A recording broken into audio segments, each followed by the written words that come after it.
자, 여기 오후에 하나님 말씀 보도록 하겠습니다. 오후에 하나님 말씀은 데살로니가전서 4장 13절부터 18절까지입니다. 다 찾으셨습니까?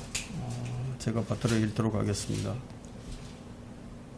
형제들아, 잠든 자들에 관해서는 너희가 모르게 되는 것을 원치 아니하노니 이는 너희가 소망이 없는 다른 사람들과 같이 슬퍼하지 않게 하려는 것이라. 예수께서 죽었다가 다시 살아나신 것을 우리가 믿는다면 그와 같이 하나님께서는 예수 안에서 잠든 자들도 그와 함께 데리고 오시리라. 우리가 주의 말씀으로 너희에게 이것을 말하노니 주께서 오실 때까지 살아남아 있는 우리가 잠들어 있는 자들보다 결코 앞서지 못하리라. 주께서 호령과 천사장의 음성과 하나님의 나팔 소리와 함께 하늘로부터 친히 내려오시리니 그러면 그리스도 안에서 죽은 자들이 먼저 일어나고 그리고 나서 살아남아 있는 우리도 공중에서 주와 만나기 위하여 그들과 함께 구름 속으로 끌려 올라가리라. 그리하여 우리가 영원히 주와 함께 있으리라. 그러므로 이러한 말로 서로 위로하라.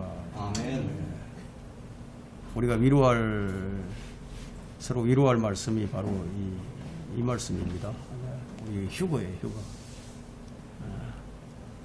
새로운 회심자들이 갖게 되는 이 복된 소망이 바로 우리의 휴거죠. 자, 오늘 이 오후의 설교 제목은 트럼프 2기 출범과 우리가 기대해 볼 문제, 이런 제목으로 말씀을 전하고자 합니다. 트럼프 2기 출범과 우리가 기대해 볼 문제. 트럼프의 출범은 2기죠. 2기 출범. 다시 돌아왔다 이런 말이 있는데 여러분들이 잘 아시는 대로 1기 때와는 좀 다르게 절대 강자의 힘을 가지고 출범을 했습니다. 그는 출범하기도 전부터 사법부와 입법부와 행정부를 모두 장악한 그 누구도 대적할 수 없는 절대 강자, 절대 권력자로 등장을 했습니다. 그의 1기 때의 업적을 본다면은 그 누구도 예상하지 못했던 이스라엘의 수도 텔아비브인데 그 텔아비브에서 예루살렘으로 정하고 미 대사관을 예루살렘으로 옮겼던 사람이에요. 그리고 그는 아브라함 협정이라는 중동 평화 협정을 맺었던 사람이죠.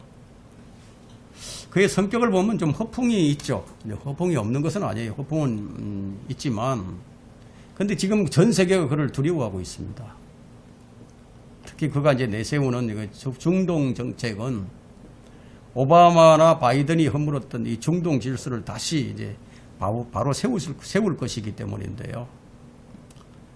트럼프는 이제 하마스를 향해서 인질들을 석방하지 않으면은 지금까지 너희들이 경험했던 것과는 다르게 지옥 불맛을 보게 될 것이라고 이렇게 엄포를 놨죠.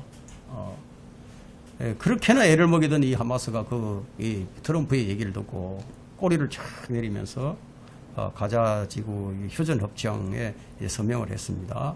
1차 지금 휴전협정이 이제 서명을 했는데, 근데 하마스가 말이죠, 트럼프를 두려워하는 거예요. 이 트럼프는 또 이 이스라엘이 이란의 핵시설을 아주 폭격해야 할 것을 원하고 있어요. 트럼프는. 그는 실제로 이제 그렇게 하고도 남을 사람이기 때문에, 그래서 중동 이슬람권 국가들이 매우 이제 두려워하고 있는 것이 사실입니다. 이제 향후 이제 출범을 했으니까 이제 향후 이제 중동 정세가 어떻게 변하게 될지는 그야말로 초미의 관심사가 되고 있는데, 사실 이제 바이든 때에는요, 그 중동 이슬람권의 국가들이 그 미국이라는 이 나라를 아주 우습게 알았죠. 미국을 두려워하지 않았어요. 하지만 이게 트럼프 때는 좀 사정이 달라요. 중동 국가의 그 이슬람의 패권국이라고 하는 그 이란마저도 감히 대적을 하지 못할 겁니다. 또한 유럽에 속해 있으면서 나토에 속해 있으면서도 이슬람 국가인 트리키에도요, 감히 트럼프를 대적해 가지고 대적하려고 하지 않을 거예요. 러시아나 중국도 마찬가지입니다. 막강해진 트럼프가 뭐 이슬람을 좌지우지한다고 해서 지금의 상태로는요, 러시아나 중국이 뭐 관여할 만큼의 그런 그 나라의 사정들이 별로 좋지를 않아요. 그 러시아는 이제 유럽을 이제 먹으려고 우크라이나를 이제 침공을 했지만 그들의 생각대로 되지 않고 있죠. 지금 거의 뭐 3년이 되도록 전쟁을 하면서 러시아의 힘은 지금 약해질 대로 약해져서 뭐 발트 3국을 침공할 그런 여력도 없어져 버렸습니다. 중국은 지금 대만과 한국 그리고 남태평양을 장악하려고 뭐 거기에 전력을 지금 쏟아붓고 있기 때문에 미국이 지금 이스라엘에 절대적인 힘을 실어준다고 하더라도요, 관여할 만한 그런 여력이 없어요. 뭐 지금으로서는 이제 미국을 대적할 수 있는 국가는 없는 셈이죠. 트럼프 하는 얘기를 보세요. 트럼프는 캐나다를 51번째 미 연방, 51번째 주로 편입하라는 이 말을 아주 뭐 그 캐나다 총리에게 서슴지 않고 그냥 말을 해버렸죠. 그리고 이 덴마크에다가 그린란드를 미국 영토로 만들어야 되겠다는 그런 야심을 드러내고 있고요. 파나마 운하도 다시 되찾아버리겠다고 이렇게 선언을 하고 있죠. 그렇다면 우리가 이 트럼프 2기의 출범과 함께 우리가 정말 기대해 볼 문제는 뭐냐 이거예요. 우리가 뭘 기대해 보겠습니까? 우리 믿는 그리스도인들이 그 트럼프에게 뭘 기대해 보겠어요? 그것은 예루살렘의 제3성전 건립입니다. 자, 우리가 잘 알다시피 이제 제3성전은 우리 재림하시는 우리 주 예수 그리스도께서 앉으실 성전이 아니에요. 우리 주님께서 오셔서 앉으실 성전은 제3성전이 아니고 천년왕국 성전이에요. 그 성전의 규모가 어떠한지는 에스겔 45장부터 48장까지 아주 그 자세하게 거기서 기록이 되어 있습니다. 앞으로 세워질 제3성전은 누가 앉을 성전이냐? 바로 짐승 666표를 가진 적그리스도가 앉을 성전이에요. 그 성경이 그것을 말하고 있습니다. 데살로니가후서 2장 3절로부터 4절을 보게 되면 아무도 어떤 모양으로든지 너희를 미혹하지 못하게 하라. 이는 배교하는 일이 먼저 이르지 아니하고서는 그날이 오지 아니함이라. 죄의 사람 멸망의 아들이 나타나지 않고서는 그날이 오지 아니함이라. 그는 대적하는 자며 또 하나님이라고 불리는 모든 것과 숭배받는 대상 위에 자신을 높여 자신을 하나님이라고 하느니라. 자, 이 말씀을 보면 제3성전은 적그리스도가 앉을 성전이에요. 그래서 성경은 지금 뭐라고 얘기합니까? 아무도 어떤 모양으로든지 너희를 미혹하지 못하게 하라고 지금 명령하고 있죠. 자, 지금은 우리가 깨어 있어야 할 때예요. 자, 정신을 차리지 아니하면 우리 역시 마찬가지로 배도의 물결에 휩쓸려 내려가는 것은 시간 문제예요. 지금처럼 교회가 아주 총체적으로 배교한 적이 교회 역사 이래 언제 있었습니까? 한 번도 없었어요. 지금처럼 거짓교리가 난립한 적이 또 언제 있었습니까? 적그리스도가 나타날 때가 무르익었음을 이 기독교계가 종교 대연합을 꾀함으로써 그 징조를 우리에게 지금 보여주고 있습니다. 인간의 생각에는요, 이 세상은 인간이 주도하면서 이끌어가고 있다고 이렇게 생각을 하지만 그렇지가 않다는 거예요. 성경에 기록된 대로 흘러가는 겁니다. 아무도 성경의 대세를 거슬러 수 없어요. 연어는 물줄기를 거슬러 올라가지만 인간은 이 세상의 흐름을 뒤집어 놓을 수 없어요. 성경은요, 이스라엘의 회복을 말하면서 먼저 대환란을 통과해야 한다고 말하고 있습니다. 신약 성경을 믿지 않는 이스라엘은 지금 이 점을 모르고 있어요. 지금 이스라엘의 염원이 뭐예요? 제3성전을 건립해야 된다. 왜냐하면 지금 그들은 예배를 드리고 싶어도 예배를 드릴 장소가 없어. 그들은 제사를 드리고 싶어도 제사를 드릴 성전이 없단 말이에요. 그들은 성전이 있어야만 예배를 드릴 수 있어요. 그래서 그들의 바람은 무엇입니까? 바로 제3성전의 회복, 예배 회복이죠. 예배 회복. 이것을 위해서 그들은 이미 오래전에 성전 건립을 위한 모든 건축 자재들을요, 다 준비를 해둔 상태에 있습니다. 그 여건만 마련되면 뭐 언제든지 시작해서 금방 세울 수 있는 그런 상태가 됐는데, 근데 문제는 뭐냐면 지금 반대하는 이슬람 때문에 건립을 못하고 있는 거예요. 지금 예루살렘 성전이 앉아야 할 자리가 바로 지금 이슬람 사월이 앉아 있거든요. 이런 문제가 해결이 안 되면 지금 건립을 할 수가 없어요. 그래서 지금 보면은 이란을 등에 업고 있는 뭐 예멘 반군이라든가 뭐 이제 레바논이라든가 시리아 몇몇 국가에서만 지금 미국을 대적할 뿐. 그러나 이제 트럼프 2기 출범과 함께 그들은 아마 잠잠해질 거예요. 잠잠해집니다. 여기서 우리가 기대해 볼 문제는 바로 제3성전 건립인데요. 이것은 교회가 휴거되고 난 이후에 건립될 것으로 반드시 그렇게 볼 필요는 없어요. 즉 그리스도가 나타나기 전에 얼마든지 성전 건축은 가능하기 때문입니다. 트럼프가 성전 건축을 돕는다고 해서, 그렇다고 해서 트럼프가 적 그리스도는 아니에요. 왜냐하면 트럼프는요, 독일계 미국인입니다. 하지만 적 그리스도는 어디서 나오느냐? 시리아에서 나와요. 시리아. 그러니까 유대인이다. 유대계 시리아인인데 다니엘서에서 그것을 예언하고 있거든요. 자, 우리 그리스도인은 그렇지만 이 제3성전을 기다리는 사람들이 아닙니다. 우리는 제3성전을 기다리지 않아요. 그럼 우리가 기다리는 것은 예수 그리스도의 공중재림입니다. 우리 주님께서 공중에 오셔서 그의 몸인 우리들을 부르실 그날, 즉 교회의 휴거, 신랑이신 예수 그리스도께서 그분의 신부인 교회를 데리러 오시는 그날을 우리가 기다릴 뿐이다 이거예요. 다만 세계 정세와 지금의 세계 정세와 중동의 정세를 우리가 고려해 볼 때 충분히 제3성전이 건립될 수도 있겠구나 하고 기대해 볼 수 있다는 거예요. 이것이 실현된다면 우리의 휴거는 그만큼 더 가까워지기 때문에 느헤미야가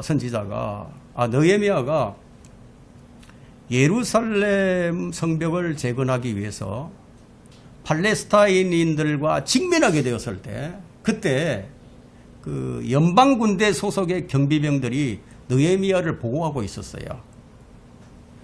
지금은 그 미국과 뭐 함께하는 영국 정도만 그렇게 이제 직접적으로 이스라엘을 지금 돕고 있죠. 그때 이제 아라비아인들은 무력하게 되었습니다. 그때 그들은 왕에게 도움을 호소하지도 못한 채 어떤 형식을 취한다면 스스로 이제 자살 폭탄 공격을 할 수밖에 없었죠. 지금 역시 마찬가지예요. 반발을 해봐야 자살 폭탄을 테러를 한다든지 아니면 미사일을 쏘아대든지 그것밖에 할 수가 없죠. 팔레스타인인들은 하나님께서 세우신 이 유대인 국가를 제거하려고 애를 쓰고 있다는 이 사실에 우리가 주목해 볼 필요가 있습니다. 이제 미국은 성경을 따라가든지 아니면 유엔을 따라가든지, 그렇게 해야 하는 이 갈림길에 서 있어요. 유엔은 이스라엘이 제3성전 건축하는 것을 반드시 반대할 것이기 때문에 유엔은 반드시 반대합니다. 만일 미국이 유엔을 따라간다면 그것은 성경을 대적하는 길로 가는 것이에요. 하지만 트럼프는요, 유엔을 아주 우습게 하는 사람이죠. 그죠? 유엔을 아주 우습게 알아요. 뭐 WTO 뭐 이런 거 탈퇴해 버리려고 하고, 그 하나님을 대적하는 그 국제연합에 관해서는요, 성경에서 100구절 이상 지금 다루고 있습니다. 그래서 이 구절들을 우리가 공부를 해보면은 앞으로 무슨 일이 일어나게 될는지 정확하게 우리가 알 수가 있습니다. 하나님께서 이스라엘 땅을 부르시는 명칭들을 우리가 찾아보게 되면요, 어떻게 이스라엘을 부르시냐 하면요, 내 땅이다. 하나님께서 그건 내 땅이야. 이사야 14장 25절에서는 내 땅이다 이렇게 말씀하시고 스가랴 14장 2장 12절에서는 거룩한 땅이다. 호세아 9장 3절에서는 주의 땅이다. 예. 그 팔레스타인 땅을 지금 그렇게 하나님께서 부르시는 거예요. 히브리서 11장 9절에서는 약속의 땅이다. 이사야 14장 2절에서도 주의 땅이다. 그리고 하나님께서는 이스라엘 백성을 내 백성이다 이렇게 부르신단 말이에요. 여러분, 하나님께서 친히 만드신 모든 대륙과 모든 섬들 가운데서 유독 이스라엘 땅만을 택하셔서 이 지구상에서 유일하게 배타적으로 하나님 그분만을 위해서 만든 부동산이 어디냐? 팔레스타인 땅이라는 거예요. 예. 하나님께서 한 집단에게 그 땅을 주셨는데 그것은 팔레스타인 사람들도 아니고요. 모슬림도 아니고 카톨릭도 아니고요. 그리스 정교회도 아니고요. 교회도 아니에요. 유엔은 하나님께서 특별히 사유지로 삼으신 땅을 강탈하려고 한다는 거예요. 유엔이. 그 유엔은 앞으로 뭐 세 차례나 더 있을 세계대전을 겪은 후에야 그 땅을 하나님께 온전히 내놓게 될 겁니다. 항복하고. 그것이 요한계시록 6장에 기록이 되어 있죠. 그 요한계시록 6장 3절과 4절을 펼쳐보시면 한번 보세요. 요한계시록 6장 3절과 4절.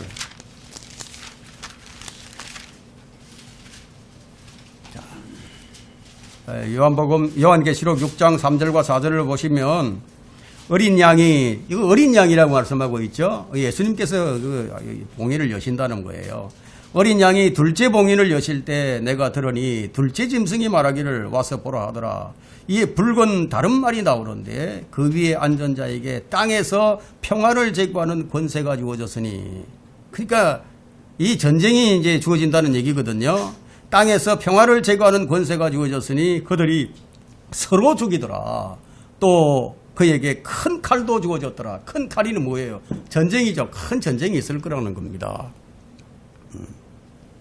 이것은 이제 대환란 중간쯤에 전쟁이 있을 것을 이제 암시하고 있는데, 그러면 이 다음의 전쟁은 뭐예요? 이 다음의 전쟁은 아마겟돈 전쟁이죠. 아마겟돈 전쟁은 요한계시록 19장에 기록하고 있습니다. 그 마지막 전쟁은 곡과 마곡의 전쟁이 되겠죠. 그죠?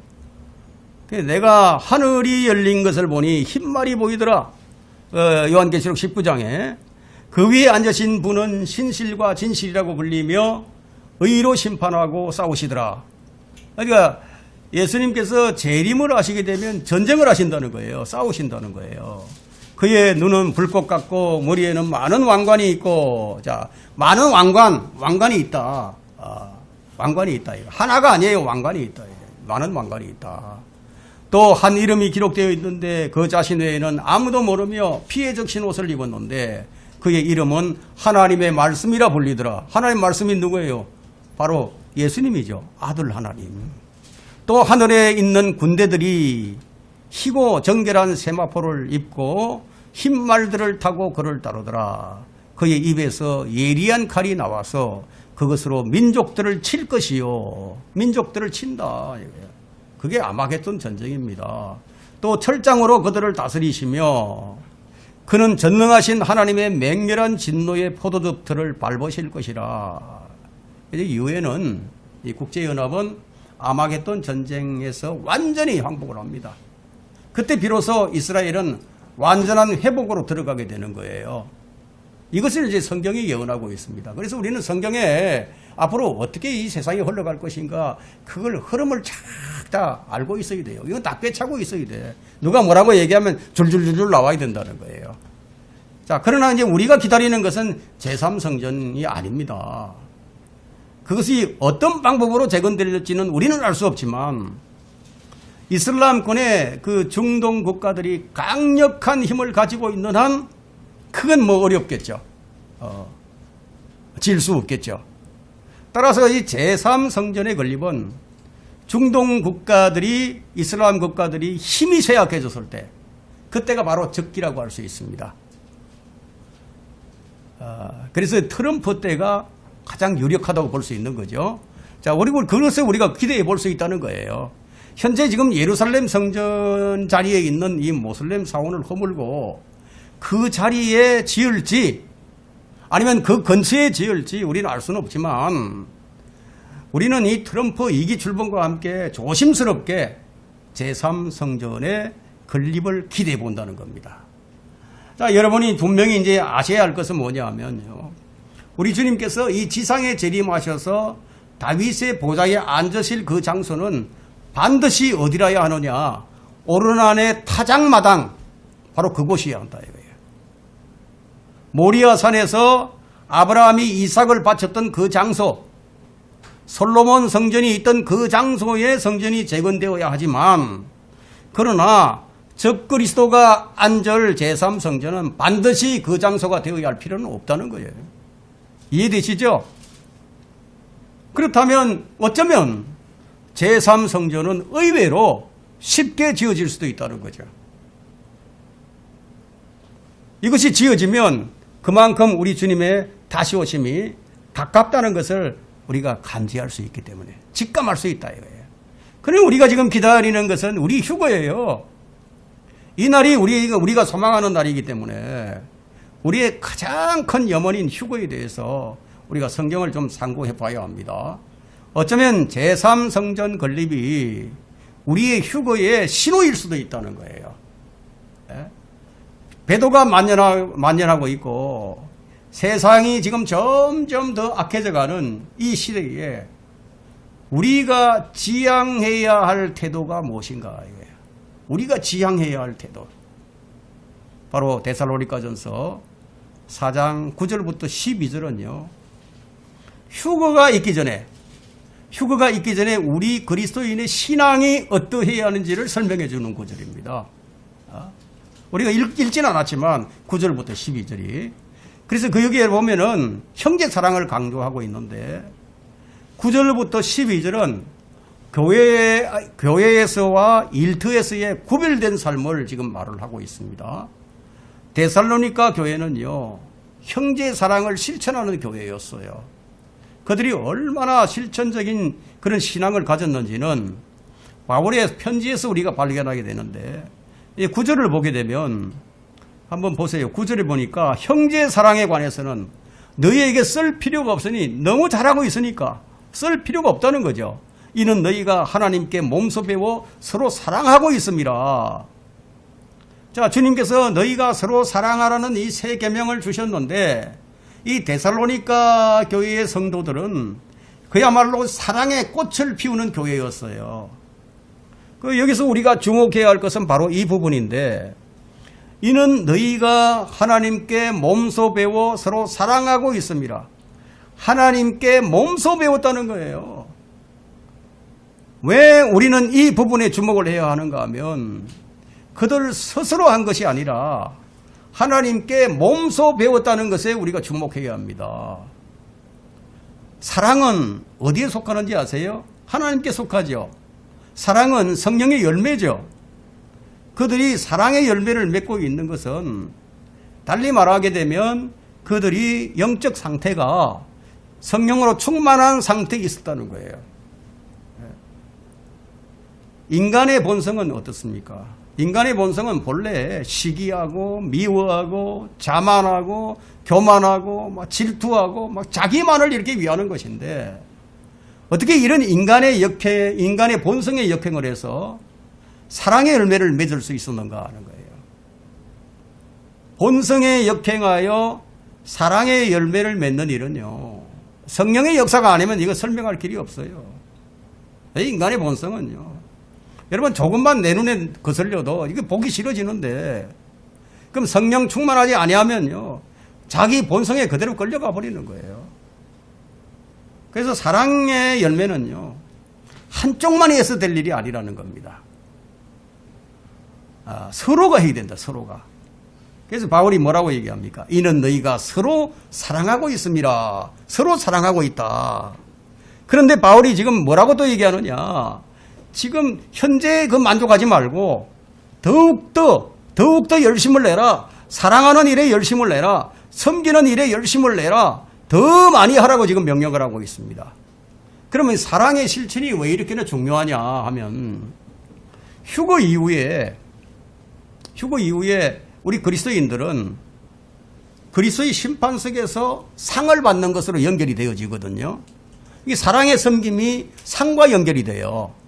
그런 면에서 볼 때 이 데살로니가 교회 성도들은 참으로 받을 상이 많은 그런 교회가 분명하다는 것을 볼 수 있습니다.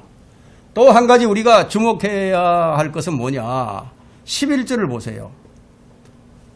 또 우리가 너희에게 명한 것 같이 너희는 조용히 하고 너희 자신의 일을 행하며 너희 손수 일하도록 하라. 그 조용히 일하라. 이것에 우리가 주목을 해야 됩니다. 가만히 우리가 보게 되면 이게 사랑하는 사람들, 서로 사랑하는 사람들을 보면요. 이 사람들은 아주 조용해요. 조용히 일을 합니다. 뭐 떠벌리지 않아요. 예? 뭐 자기 자신을 자랑하지 않고 아주 조용히 남이 모르도록 그렇게 막 이렇게 일을 하는 거예요. 남이 보든 안 보든 상관없어요. 자기 일을 묵묵히 해 나가는 겁니다. 뭐 하나님께서 주신 은혜로 하고 있는데 하나님께서 주신 것인데 그것을 가지고 하는데 뭘 떠벌 일이 있겠어요. 떠벌릴 일이 없죠. 하나님께서 다 주시는데 참 그런데 쉽게 안 되는 일이 뭐예요?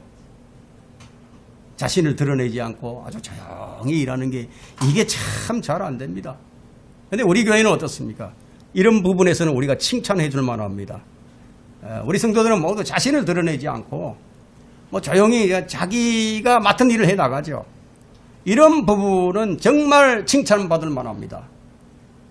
자기가 무엇을 하든지 자기가 드러나야만 직성이 풀리는 사람들이 참 많아요.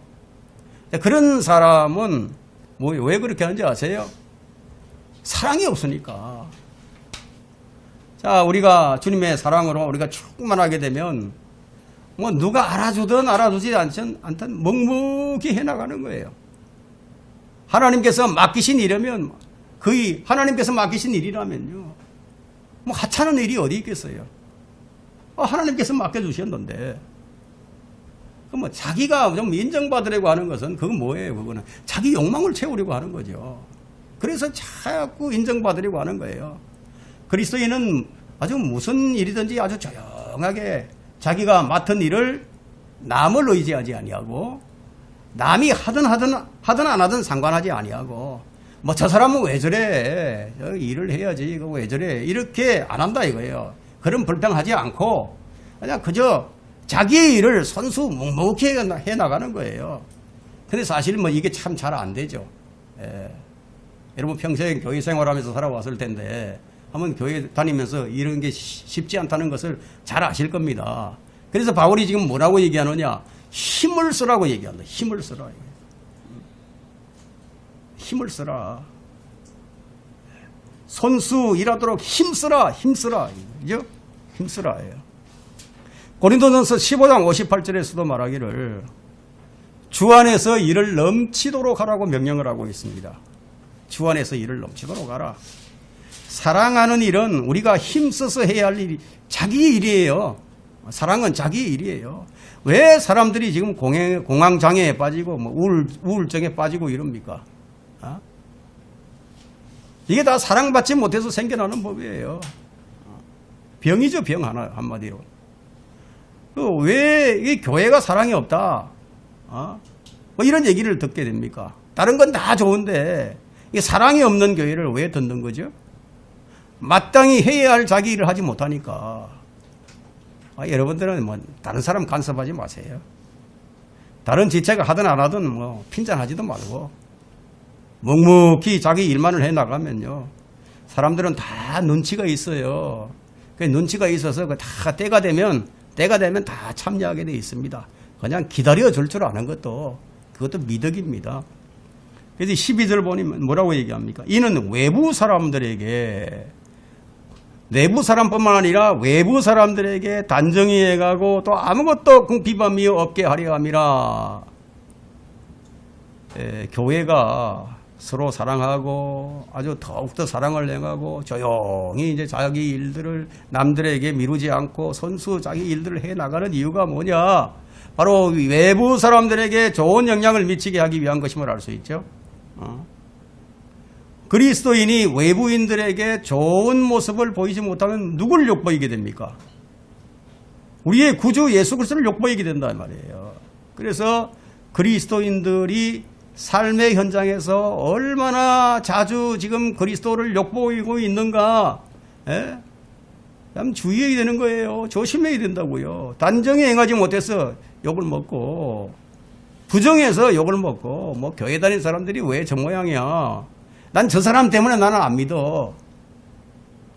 이게 그리스도를 욕보이는 게 아니고 무엇이 욕보이는 겁니까? 그리스도인은 정직해야 됩니다. 뭐 존경받으라는 얘기가 아니에요. 단정히 행한다는 것은 정직하고 품위를 지키는 것을 얘기합니다. 12절에서 또한 아무것도 궁핍함이 없게 하려 함이라. 믿는 사람들이 궁핍하잖아요. 그러면 외부 사람들에게 이게 좋은 모습이 아닙니다. 그렇다고 부자가 되라는 얘기가 아니에요. 그리스도인의 삶에는 교회 생활이 일상에서 드러나야 한다는 겁니다. 자, 이제 13절부터 18절을 살펴볼 텐데요. 휴거에 관한 교리로서 우리 그리스도인들에게는 가장 큰 위로를 주는 말씀인데, 이 신약 성경에서 교회의 휴거에 대한 구절들은 고린도전서에도 나오죠. 고린도전서 15장 51절부터 54절에 나와요. 그리고 요한일서 3장 1절로부터 3절에 나와요. 빌립보서 3장 20절로부터 21절에도 나옵니다. 로마서 8장 21절부터 24절에도 나옵니다. 요한복음 11장 24절부터 26절에도 나오고요. 요한계시록 4장 1절부터 2절 등에도 휴거에 관한 이런 본문이 지금 내용들이 나오고 있습니다. 휴거다, 랩처, 이거 휴거라는 이 단어는요, 성경에 나오지 않는 용어입니다. 이 용어의 사전적 정의는 뭐냐? 솔로몬의 노래, 개역 성경에는 아가스라고 되어 있죠. 솔로몬의 노래가 봄에 일어날 것이라고 예언한 이 사건을 잘 설명을 해줍니다. 이 단어는 무엇을 아주 멀리 이렇게 옮기거나 재빨리 옮겨놓는 그런 상태를 의미하는데, 이건 앞으로 정확하게 일어날 일입니다. 그 17절에서 말하고 있죠. 구름 속으로 걸려 올라가서 주와 함께 영원히 있게 될 것이다. 이 교리는 그리스도의 재림과 관련이 있으므로 몸의 부활의 교리와 더불어서 믿음의 근본 사항에 해당하는 겁니다. 이건 믿음의 근본 사항이, 이건 기본이에요. 믿음을 가진 사람들에게는. 재림이 일어날 때는 모든 죽은 그리스도인들이 다 부활한다는 거예요. 그래서 여기 보시면은 참 오해할 수 있는 구절도 있는데, 14절에 보면 예수께서 죽었다가 다시 살아나신 것을 우리가 믿는다면 그와 같이 하나님께서는 예수 안에서 잠든 자들도 그와 함께 데리고 오시리라. 이게 무슨 말인가? 그럼 하늘에서 그 잠든 자들, 죽었던 자들이 그 데리고 오신다, 같이 오신다는 얘기인데, 그렇게 이해할 수 있죠. 이 구절 하나만 딱 놓고 보면은. 그런데 15절 16절을 보면요, 그게 아니에요. 주께서 오실 때까지 살아남아 있는 우리가 잠들어 있는 자들보다 결단코 앞서지 못하리라. 그리고 주께서 호령과 천사장의 음성과 하나님의 나팔 소리와 함께 하늘로부터 친히 내려오시리니, 그러면 그리스도 안에서 죽은 자들이 먼저 일어나고, 잠든 자들이 먼저 일어난다는 거예요. 죽은 자들이 몸이 일어난다. 무덤에서 일어나고, 그리고 그 사람의 영과 혼이 어디서 주님과 함께 다시 와서 다시 부활을 한다. 이런 얘기죠. 여러분들 이것을 잘 아셔야 됩니다. 우선 이 휴거에 대한 교리의 기초적인 진리를 좀 확인해 보도록 하겠습니다. 첫 번째는 이 성경에서 죽은 자들의 부활과 지상 재림은 비밀이 아니에요. 어떤 사람들은 비밀이라고 얘기하는데 비밀이 아닙니다. 이 사건은요, 우리 주님께서 태어나시기 수세기 전에 이미 구약 성경에 아주 분명하게 기록이 되어 있습니다. 바리새인들도 부활이 있는 것을 믿었어요. 성경에 기록되어 있었으니까. 그러나 이 휴거는요, 구약 시대에는 계시되지 않았어요. 오순절 성령 강림이 일어나기 전까지는 아무에게도 계시되지 않은 아주 신비였습니다. 신비. 이 썩을 몸이 썩지 아니할 몸을 입고 이 죽을 몸이 죽지 않을 몸을 입으리라. 이것이 신비였다. 이거 신비. 휴거가 일어나기 직전 교회의 상태는 그러면 어떻게 되느냐. 교회 상태가 휴거가 일어나기 바로 직전에 지역교회들과 구원받은 그리스도인의 몸, 구원받은 그리스도인들도 미지근한 상태가 된다는 겁니다. 미지근한 상태. 열정이 식어버려. 교회, 지역교회들이 다 이 배도를 하게 되고요. 그리스도의 몸은 영적으로 잠든 상태가 될 것이다 하는 거예요. 그래서 성경이 너희들이 정신을 차리고 깨어있으라. 어떤 목사들은 교회가 대환란을 통과해야 한다 이렇게 설교하는 목사들도 있지만 그것은 잘못된 교리입니다. 그리스도의 몸은 휴거가 되어서 대환란 시대에는 이 지상에 존재하지 않습니다. 올라가 버린단 말이에요. 지상 재림에서 예수 그리스도께서는 땅에 내려오실 것이지만 휴거가 일어날 때는 땅에 안 내려오셔요. 그분은 공중에 오신다. 공중에. 땅을 밟지 않을 것이라고 말씀하고 있죠. 그죠? 17절에 보면 그리고 살아남아 있는 우리도 공중에서 주와 만나게. 공중에서 지상에 안 오신다는 얘기예요. 공중에 오신다는 거예요. 그러면 휴거가 일어날 때 그럼 영적 전쟁은 어떻게 되느냐? 예수 그리스도께서 휴거가 일어날 때는 사탄을 다루지 않으세요. 그러나 지상 재림을 하실 때는 사정이 달라요. 사탄을 잡아서 가둬버린단 말이에요. 끝없이 깊은 구렁에. 그리고 휴거가 일어날 때는요, 이 자연의 변화가 없어요.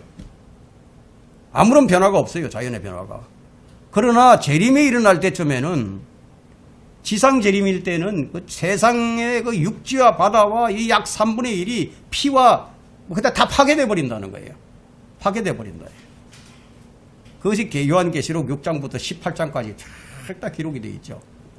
자, 주님께서 휴거로 오실 때는 그리스도께서 유대인들과 이방 민족들을 심판하지 않으세요. 휴거 때는 그냥 아무도 모르게 자기 신부만 싹 데리고 가버려. 아무도 몰라. 그냥 다 싹 빼가버린다. 빼가버려. 싹 여기 있는 거 싹 빼가지고 가버리는 거예요. 심판 안 한다는 거예요. 그러나 재림 때는 어떠냐? 온 세상을 다 심판해버린다. 그 주 예수님은 휴거로 오실 때 그분의 원수들을 죽이지 않아요. 그러나 그분이 재림으로 오실 때는 엄청난 사람들을 죽이실 거예요. 하루에 2억 명을 죽입니다. 하루에 동안에 2억 명을 죽여버린다. 이거예요. 휴거는 라틴어 랍토에서 나왔는데 이 단어의 의미는 뭐냐? 강력한 힘으로 붙잡는다. 강력한 힘으로. 그런 뜻이 있어요. 그리고 그리스도의 몸의 이 휴거는 1500년 전부터 이미 가르쳐졌어요. 이건 이제 시리아인 그 에프라임의 저작의 이 교리가 나오는데 그리스도인들과 그리스도 안에서 죽었던 모든 성도를 대환란 전에 주께서 취하실 것이다. 그리스도의 몸은 대환란의 재앙을 보지 않게 될 것이다. 하고 그의 저작에 나와 있습니다. 신약 성경의 교리, 휴거 교리가 우리에게 주는 그 첫 번째는 뭘 우리에게 권면해 주느냐면 신실함을 권면해 주고 있습니다. 신실하라. 청지기들은 신실하라고 그러죠. 신실해야 된다. 둘째는 경건하게 살아야 함을 권면해 줍니다. 셋째는 이 휴거의 교리가 우리의 근심을 다 제거해 주는 거예요. 또 이 휴거의 교리가 형제 사랑을 독려해 줍니다. 또 이 휴거의 교리는 사별한 성도들을 위로해 줍니다. 왜냐하면 우리가 그때 먼저 간 성도들을 볼 것이기 때문에. 그리고 이 휴거의 교리는요, 우리의 내면 세계를 아주 신경을 쓰게 만들어요. 우리 내면 자신을 아주 단장을 하려고 애를 쓰죠. 내면 세계를. 고요하고 온유한 영으로 쫙 단장을 하려고. 성령의 열매들로 맺어지려고 애를 씁니다. 그리고 이 휴거의 교리는 우리에게 뭘 가져다 주느냐? 상급을 가져다 줘요. 그리고 이 휴거의 교리는 우리의 인내를 길러줍니다. 그래서 18절에서 그러므로 이러한 말로 서로 위로하라 이렇게 말하고 있는데, 만약 교회가 대환란을 통과해야 한다고 말하는 그 사람들의 말대로 정말 그렇게 된다면은 그럼 교회가 대환란에 들어가서 짐승의 표도 받을지도 모르게 되고 끝까지 견뎌야 구원을 받게 되고 뭐 마태복음 25장처럼 그들의 행위로 막 구원이 막 결정이 된다면은 또 자신이 뭐 제3 세계대전이라든가 제4 세계대전을 뭐 경험해야 한다고 이렇게 한다면은 그것이 무슨 위로가 되겠습니까? 위로가 될 수 없겠죠. 그것이 위로를 주는 이 휴거의 교리라고 얘기할 수 있겠어요? 여기서 말하고 있는 건 서로 이러한 말로 위로하라는 것은, 휴거는 요한계시록 6장부터 18장에 기록된 일들이 일어나기 전에, 그러면 무슨 말이에요? 대환란을 겪지 않을 것이다. 그래서 이러한 말로 서로 위로하라. 이런 말을 우리에게 하고 있는 겁니다. 13절을 다시 봅니다. 형제들아, 잠든 자들에 관해서는 너희가 모르게 되는 것을 내가 원치 아니하노니 이는 너희 소망이 없는 다른 사람들과 같이 슬퍼하지 않게 하려는 것이라. 구원받은 그리스도인들은 이 반드시 알아야 할 것이 이거라는 거예요. 반드시 휴거는 알아야 된다. 단테는 그의 작품 그 신곡이라는 곳에서요, 작품 신곡이라는 게 있는데, 지옥편에서는 지옥의 문기둥에 이런 표가 붙어 있다고 썼는데요. 이곳으로 들어가는 자들이여 모든 희망을 포기하라. 그들에게는 소망이 없다. 소망이 없는 다른 사람들과 같지 않게 슬퍼하지 않게 하려는 것이라고 단테는 그의 저서에서 바울이 휴거를 기록한 목적을 밝혀주고 있습니다. 13절은 먼저 사랑하는 성도들이 죽음이라는 주제를 다루고 있죠. 사랑하는 성도들의 죽음 주제를 다루고 있는데, 그래서 우리는요, 장례식장이나 뭐 요지에서 뭐 이들의 죽음으로 뭐 눈물을 흘릴 수 있죠. 눈물을 흘릴 수 있어요. 그러나 우리가 구원받지 않은 그런 그 사람들처럼 과도하게 그렇게 반응하지 않아요. 우리는 다시 만날 것이기 때문에. 성경은 이 소망을 잊지 말라고 권면을 합니다. 이 소망은 디도서 2장 13절에서 복된 소망이라고 얘기를 합니다. 복된 소망. 복된 소망, 우리 주 예수 그리스도께서 오시는 것이 우리의 복된 소망이다. 이게. 그러면 여러분은 왜 지금 의사들이 사람들이 병들어서 식물 상태로 있는 코마 상태인데도 왜 그들을 아주 기어이 그냥 생명을 부지하도록 그렇게 하는 줄 아세요? 왜냐하면 그들에게는 단지 숨만 쉬고 있는 것일지라도 몸에서 떠나서 지옥에 있는 것보다 훨씬 낫기 때문에 그들에게 소망이 없어요. 그래서 목숨을 유지하는 데만 그냥 현안이 되어 있는 거죠. 여러분, 성경을 한번 보세요. 죽은 그리스도인들은 휴거가 일어날 때 그리스도와 함께 온다는 거예요. 그들의 혼이 온다 이거예요. 영혼이 온다 이거예요. 그것을 14절에서 말씀하고 있지 않습니까? 그들의 몸이 온다는 것이 아니에요. 그들의 혼과 영이 온다는 거예요. 14절에 예수께서 죽었다가 다시 살아나신 것을 우리가 믿는다면 그와 같이 하나님께서는 예수 안에서 잠든 자들도 그와 함께 데리고 오시리라. 이 말씀은 그들의 몸을 말하는 게 아니라 그들의 몸은 이미 무덤 속에 썩어버렸죠. 이 말은 성도들의 혼이 그때 내려와서 영광스러운 자기 몸을 입게 될 것이다. 부활의 몸을 입게 될 것이다. 살아있는 우리는 영광스러운 몸으로 옷을 입는 것처럼 그렇게 입을 것이다. 이것을 얘기하고 있는 겁니다. 그래서 사도 바울은 앞으로 일어날 일들에 대해서 구체적으로 우리에게 기록을 해주면서 너희들이 이것을 모르면 안 된다. 이걸 모르면 위로를 할 수 없잖아요. 여러분, 휴거의 신앙이 없는 사람들이 그들이 무엇으로 위로를 합니까? 이 세상적인 그런 인간적인 발상을 가지고 뭐 위로를 해주겠죠. 그죠? 여러분이 반드시 기억해야 할 것은 데살로니가전서 4장의 휴거는 예수 그리스도의 지상 재림이 아니라는 사실을 기억해야 합니다.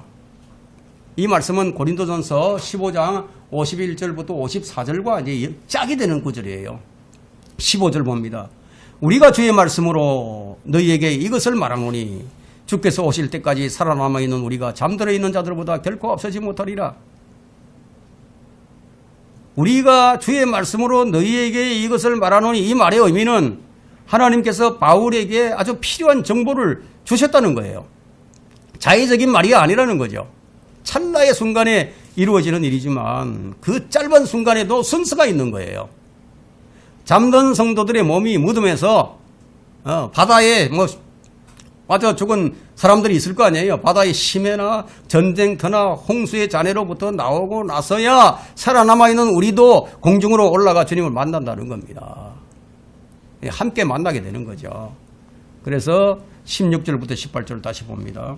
주께서 호령과 천사장의 음성과 하나님의 나팔 소리와 함께 하늘로부터 친히 내려오시리니 그러면 그리스도 안에서 죽은 자들이 먼저 일어나고 그리고 나서 살아남아 있는 우리도 공중에서 주와 만나기 위하여 그들과 함께 구름 속으로 끌려 올라가리니 그리하여 우리가 영원히 주와 함께 있으리라. 그러므로 이러한 말로 서로 위로하라. 주님께서 친히 내려오신다는 거예요. 그분이 오실 때 우리는 세 가지의 소리를 듣게 될 텐데요. 뭘 듣게 되느냐? 호령을 들어요. 호령. 그다음에 음성을 들어요. 나팔 소리예요. 세 가지가 나와요. 나팔 소리는 고린도전서 15장 52절에서 말하고 있는 이 나팔 소리죠. 예. 그러나 요한계시록 8장 6절에 나오는 천사의 나팔과 같은 나팔과는 다른 것임을 여러분들이 유념해야 됩니다. 같지 않아요. 본문은 어떤 천사가 나팔을 불어서 천사가 나팔을 불어서 소리를 낼 것이라는 그런 말이 아니고 하나님의 나팔 소리라고 얘기합니다. 천사의 나팔 소리가 아니에요. 이 나팔 소리를 요한계시록 11장 15절과 마태복음 24장 31절의 나팔과는 같지 않다는 것을 여러분들이 꼭 유념하셔야 됩니다. 본문에서 하나님의 나팔 소리는 하나님께서 친히 말씀하시는 음성을 가리키는 거예요. 우리는 이 음성을 요한계시록 1장 10절에서 발견할 수 있습니다. 뭐라고 말씀하시는지 아세요? 요한계시록 1장 10절에서 내가 주의 날에 성령 안에 있었으며 나팔 소리 같은 큰 음성을 내 뒤에서 들었는데 요한이 그 음성을 들었어요. 그 음성이 나팔 소리와 같이 들렸다는 거예요. 그렇다면 하나님의 음성은 무엇일까요? 하나님의 음성이 어떻게 들릴까요? 휴거를 알리는 신호인데 하늘에서 나는 호령이 될 것인데요. 이리 올라오라 이거예요. 이리 올라오라. 이 소리를 듣는다는 거예요. 그리고 이것은 또한 교회 시대의 끝을 의미합니다. 왜냐하면 휴거 이후에는 교회가 이 지상에 남아있지 않기 때문이에요. 이게 무슨 말이냐? 지역교회가 남아있지 않다는 얘기가 아니고 구원받은 그리스도의 몸이 남아있지 않게 된다. 몸은 머리가 되신 예수님께서 이 몸을 데리고 가버렸어요. 남아있지 않다 이거예요. 잠든 성도들의 몸이 다 들려지면 그들의 몸은 새롭게 변화가 되는 거예요. 여러분 생각해 보세요. 이 우주 대기권을 벗어나게 되는데 이 몸을 가지고 어떻게 올라갑니까? 변화가 되어야지. 죽지 않고 썩지 않을 몸을 입어야 된다 이거예요. 우리 주님의 영광스러운 몸과 같이 똑같이 되는 거예요. 이것이 바로 빌립보서 3장 20절부터 21절에 기록되어 있고 로마서 8장 29절에도 기록이 되어 있어요. 그들의 몸이 일어나면요. 그분의 음성은 마치 나팔 소리 같을 거예요. 스가랴는 우리에게 이것이 요한계시록 11장 15절에 7번째 나팔이 아니라는 것을 설명해 주고 있습니다. 스가랴는 천사가 아니라 하나님께서 나팔을 부시리니 이렇게 말씀하고 있습니다. 요한계시록에는 보세요. 뭐라고 나옵니까? 천사들이 나팔을 부는 게 나오죠. 여기는 하나님께서 나팔을 부시리니. 스가랴 9장 14절에서 여러분 시내산에서 어떤 일이 일어났었는지 한번 기억해 보세요. 모세가 시내산에 올라갔을 때 구원받지 못한 사람들이 이 소리를 천둥소리로 듣게 되겠죠. 구원받은 성도는 이리 올라오라 이런 음성을 듣게 될 것이고 그것을 어떻게 아느냐 하면 요한복음 10장 3절을 보면 이 말씀이 어떤 의미인지 알 수 있습니다. 요한복음 10장 3절에 그에게 문지기가 문을 열면 양들은 그 음성을 듣나니 그러면 그는 자기 자신의 양들의 이름을 불러서 끌어내시느니라. 여러분, 한 사람 한 사람의 이름을 다 불러내신다. 이게 누가? 목자장이 있어. 목자장. 목자이신 예수 그리스도께서 자기 양들의 이름을 다 불러내신다는 거예요. 우리는 이때가 지상재림이 아님을 어떻게 아느냐? 왜냐하면 그리스도의 심판석과 어린 양의 혼인식이 지상재림보다 먼저 일어나기 때문이에요. 여기 본문에는 요한계시록 19장과 같이 그 누구도 지상에 내려오지 않아요. 오히려 모든 자가 어디로? 위로 올라간다 이거예요. 그래서 이 땅에 있는 성경대로 믿는 사람들은 유대인들이나 가톨릭들과 같이 왕국이 임하기를 기다리는 자들이 아니라는 얘기예요. 우리는 왕국을 기다리는 자들이 아니에요. 우리 그리스도인은 예수 그리스도의 교회가 올라가기를 지금 기다리고 있는 거예요. 우리는 지금 천사장의 음성과 하나님의 나팔 소리를 기다리고 있습니다. 왜? 주를 만나기 위해서 공중에서 예수 그리스도의 오심은 그래서 두 번 있는 거예요. 공중재림과 지상재림. 이 두 사건은 엄연히 다르다는 거예요. 휴거 때 예수 그리스도는 자신의 정원한 신부를 불러 데리러 가시려고 오신다. 그리스도인이 아닌 사람은 올라갈 꿈도 꾸지 말라는 거예요. 솔로몬의 노래 2장 8절, 10절, 13절에서 우리를 데리러 오시는 우리 신랑 예수 그리스도의 음성을 지금 말하고 있는데 뭐라고 얘기하느냐? 솔로몬의 노래 2장 8절에 보면 내 사랑하는 이의 목소리로다. 우리 들으면 안다는 거죠. 내 사랑하는 이의 목소리를 들으면 여러분들 다 아는 거예요. 예수님의 음성을 들으면 아는 거예요. 그때. 내 사랑하는 이의 목소리로다. 그가 산들 위로 뛰며 작은 산들 위로 가볍게 뛰며 오는도다. 나의 사랑하는 이가 내게 일러 말하기를 나의 사랑 나의 어여쁜 자야 일어나 떠나자. 떠나자는 거예요. 떠나자.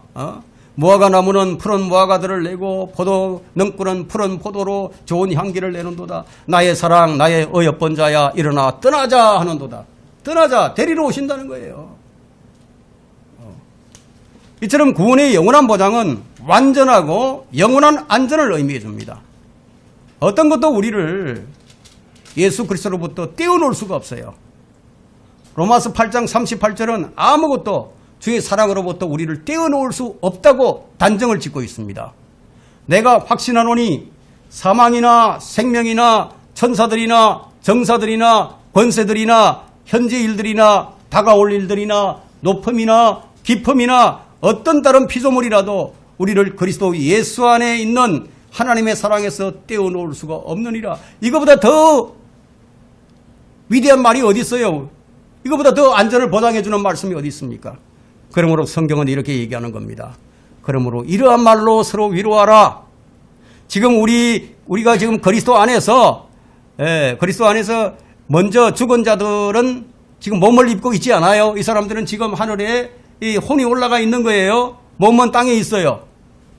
그래서 그들은 정녕 몸에서 떠나 주와 함께 있을 것이라는 거예요. 이제 앞으로 데살로니가전서 5장 10절은 이런 잠든 성도들이 지금 위에서 주님과 함께 있다고 설명을 해줍니다.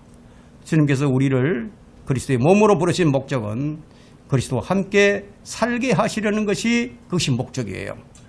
영원히 그날이 지금 가까워져 오고 있습니다. 주님을 맞을 철저한 준비를 여러분들이 하셔야 할 것입니다. 그래서 우리는 트럼프 출범 위기와 함께 한번 기다려보는 거예요. 그렇게 이루어지기를 기대해 볼 수도 있는 겁니다. 자, 오늘 설교를 마쳤습니다.